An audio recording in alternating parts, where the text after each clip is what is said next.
অবিলম্বে ব্যবস্থা নেওয়া হোক দিলীপ ঘোষের বিরুদ্ধে, এই আবেদন জানিয়ে চিঠি লেখা হয়েছে তৃণমূল কংগ্রেসের তরফে। নির্বাচন কমিশনে নালিশ জানিয়েছে তৃণমূল কংগ্রেস।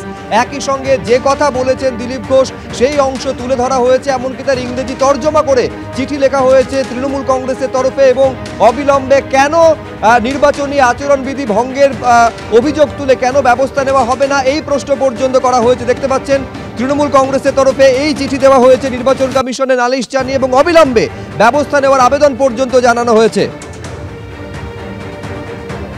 আর এই চিঠির প্রেক্ষিতে কমিশন রিপোর্ট তলব করেছে। এরই পাশাপাশি আপনাদের জানাবো যে আগামীকাল কমিশনে যাচ্ছে তৃণমূলের একটি প্রতিনিধি দল, অর্থাৎ দিলীপ ঘোষের বিরুদ্ধে প্রথমে চিঠি আকারে অভিযোগ জানানো এবং তারপর আগামীকাল তৃণমূলের প্রতিনিধি দল নালিশ জানাতে যাচ্ছে। এই চিঠি প্রাপ্তি স্বীকার করে ইতিমধ্যেই নির্বাচন কমিশনের তরফে রিপোর্ট তলব করা হয়েছে।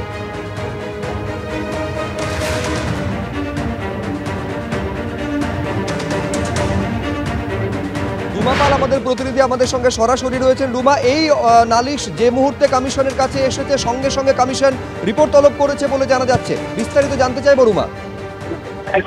দেখো, দিলীপ ঘোষের মন্তব্যের বিরুদ্ধে জেলা শাসকের কাছে রিপোর্ট তলব করেছে কমিশন এবং এটা সরাসরি এমসিসি লঙ্ঘনের অভিযোগ। সংশ্লিষ্ট জেলা শাসকের কাছে রিপোর্ট তলব করেছে কমিশন।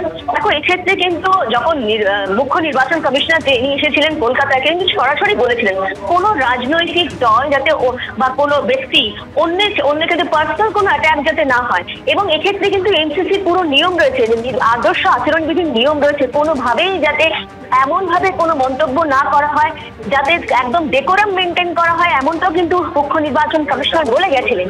এবং এরকম কিন্তু নির্দেশিকা রয়েছে এমসিসি লঙ্ঘনের ক্ষেত্রে। সেক্ষেত্রে কিন্তু যখন রিপোর্ট তলব করা হয়েছে এবং এটা যদি এমসিসি ভায়োলেশন মনে করে নির্বাচন কমিশন, সেক্ষেত্রে দিলীপ ঘোষকে শোকজ করতে পারে। ধন্যবাদ রুমা তোমাকে। এখন দেখার বিষয় যে জেলা শাসক যে রিপোর্ট পাঠাবেন মুখ্য নির্বাচনী আধিকারিকের কাছে সেখানে কি থাকে।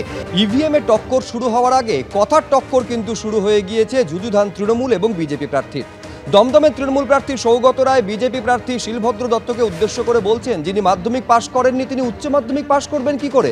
পাল্টা শিলভদ্র দত্ত বলছেন সৌগত রায় বোধহয় 12th ফেল ছবিটা দেখেননি।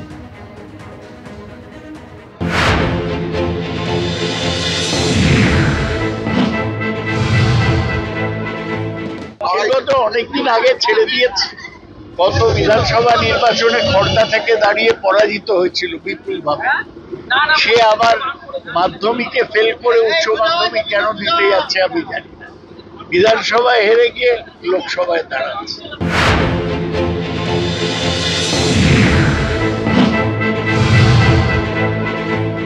উনি পণ্ডিত মানুষ, শিক্ষিত মানুষ, কিন্তু আধুনিক ভারতবর্ষের ইতিহাস জানেন না। মহারাষ্ট্রের আইজি হয়েছেন যিনি, তিনি 12 ফেল করেছিলেন, যাকে নিয়ে 12 ফেল সিনেমাটা হয়েছে। আসল কথা, ওনার তো অন্যদিকে নজর বেশি, 2 লক্ষ টাকা নিয়ে নাচানাচির, তাই জন্য এইসব খবরের দিকে উনি নজর রাখতে পারছেন না। 12 ফেল করে ছাত্র আইপিএস হতে পারে, উনি ওটা জানেন না।